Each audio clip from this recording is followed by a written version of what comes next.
जंतर मंतर अभी भी मोदी सरकार को डरा रहा है। पीएम मोदी को अपने ही शिक्षा मंत्री का इस्तीफा लेना पड़ गया था। आपको याद होगा 36 दिनों तक छात्र जंतर मंतर पर डटे रहे थे। नतीजा पीएम मोदी की सरकार को झुकना पड़ा और अपने मंत्री का इस्तीफा लेना पड़ा। वहीं छात्रों ने ऐलान किया था कि आंदोलन खत्म नहीं हुआ है, हम फिर वापस आएंगे और शायद इस बार पीएम मोदी का इस्तीफा लेकर जाएंगे। मोदी सरकार के लिए कोई राहत नहीं दिख रही है। कॉकरोच जनता पार्टी ऐलान कर चुकी है कि जल्द ही जंतर मंतर पार्ट 2 शुरू होने वाला है और इसकी तैयारियां भी सीजेपी की तरफ से लगातार की जा रही हैं, क्योंकि जंतर मंतर पर छात्रों के खिलाफ जो कार्रवाई की गई थी उससे लेकर जो खुलासे हो रहे हैं उसने मोदी सरकार के सभी दावों पर सवाल खड़े कर दिए हैं। छात्रों को पीटने वाले लोग बाउंसर थे या बीजेपी के कार्यकर्ता थे या फिर पुलिस के जवान थे, क्योंकि ये लोग पुलिस की वर्दी में नहीं थे और कुछ लोग अगर पुलिस की वर्दी में थे भी तो उनकी नेम प्लेट गायब थी। तमाम वीडियो सामने आए थे और उस पर सवाल भी उठे थे कि आखिर ये लोग कौन हैं। और इन सभी मामलों में सुप्रीम कोर्ट में चौंकाने वाले खुलासे भी हुए हैं। दिल्ली पुलिस ने अपने दावों में मोदी सरकार के मंत्री के बयानों की धज्जियां उड़ा दी हैं। सुप्रीम कोर्ट में सरकार के खिलाफ बेहद तीखी टिप्पणियां की गई हैं और इसी पर आज हम अपनी स्पेशल रिपोर्ट में करेंगे बात। नमस्कार, मैं हूं अंशिता।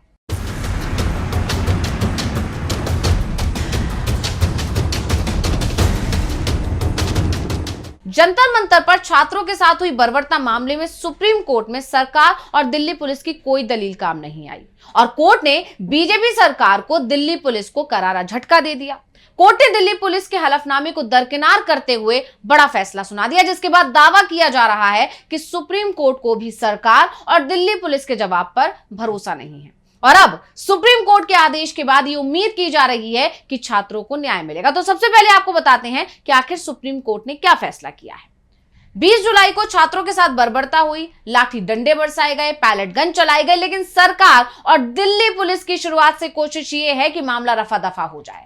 शुरुआत से ही सरकार इस मामले में झूठ बोलती आ रही है। पहले तो सरकार यही मानने को राजी नहीं थी कि छात्रों के साथ बर्बरता हुई, पैलेट गन का इस्तेमाल हुआ, लेकिन जिस तरह से सुप्रीम कोर्ट में यह मामला पहुंचा, वहीं राहुल गांधी ने जब घायल युवक और युवतियों के साथ प्रेस कॉन्फ्रेंस की तब जाकर सरकार ने मौन धारण किया। लेकिन अपने झूठ में सरकार लगातार फंसती जा रही है और सुप्रीम कोर्ट ने भी अपने आदेश में बता दिया है कि उन्हें दिल्ली पुलिस और सरकार की दलीलों पर कोई भरोसा नहीं है। इसलिए सुप्रीम कोर्ट ने बड़ा फैसला किया।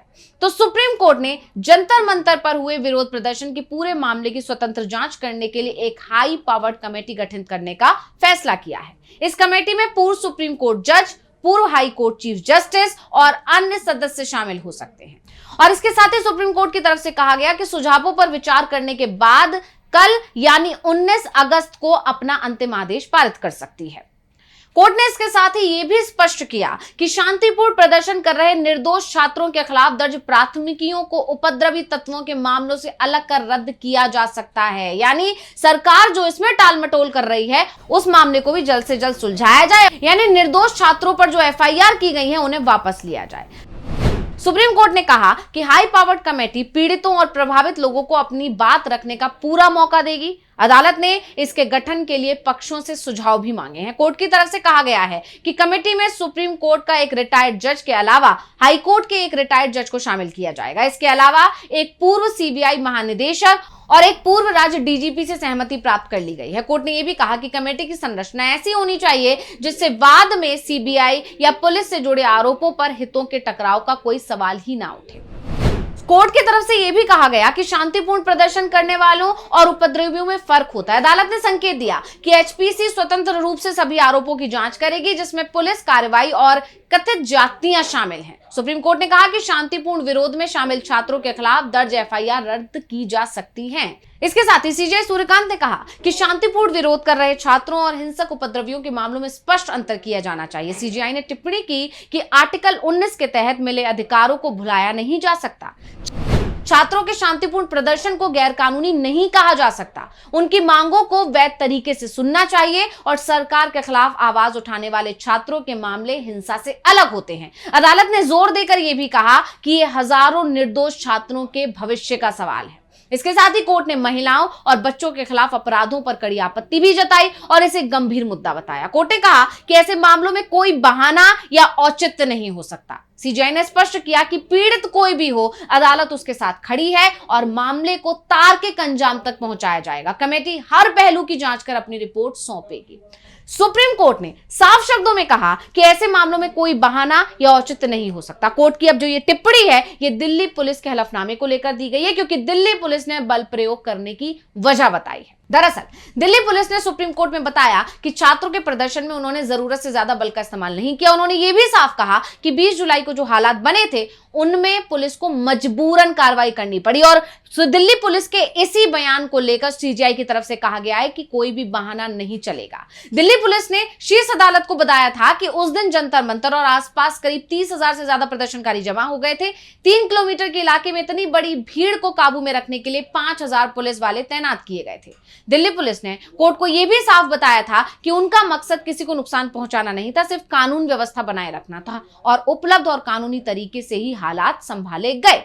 उन्होंने कहा कि अत्यधिक बल प्रयोग के आरोप पूरी तरह गलत हैं और प्रदर्शन के दौरान हालात कुछ समय के लिए शांतिपूर्ण भी रहे, लेकिन बैरिकेडिंग पार करने की कोशिश के बाद पुलिस को एक्शन लेना पड़ा। यानी दिल्ली पुलिस अपने हलफनामे पर फंस गई, जबकि इससे पहले मोदी सरकार अपनी चुप्पी को लेकर घिरी हुई थी। अमित शाह से जवाब मांगा गया तो वो सदन से गायब रहे। उनकी चुप्पी ने बता दिया था कि वो इस बात को मान रहे हैं कि छात्रों के साथ बर्बरता हुई। लगातार विपक्ष प्रदर्शन करता रहा, अमित शाह से जवाब मांगता रहा कि आखिर छात्रों के साथ बर्बरता के आदेश किसने दिए थे, पैलेट गन का इस्तेमाल करने के आदेश किसने दिए थे, लेकिन अमित शाह ने कोई जवाब नहीं दिया।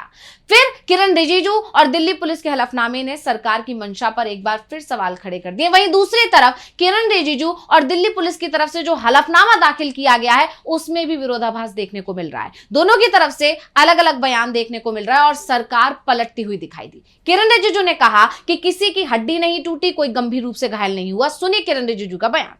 इसलिए ये बात को मैं फिर दोहराता हूं ताकि आपके दिमाग में, लोगों के जहन में ये अच्छी तरह से बैठ जाए।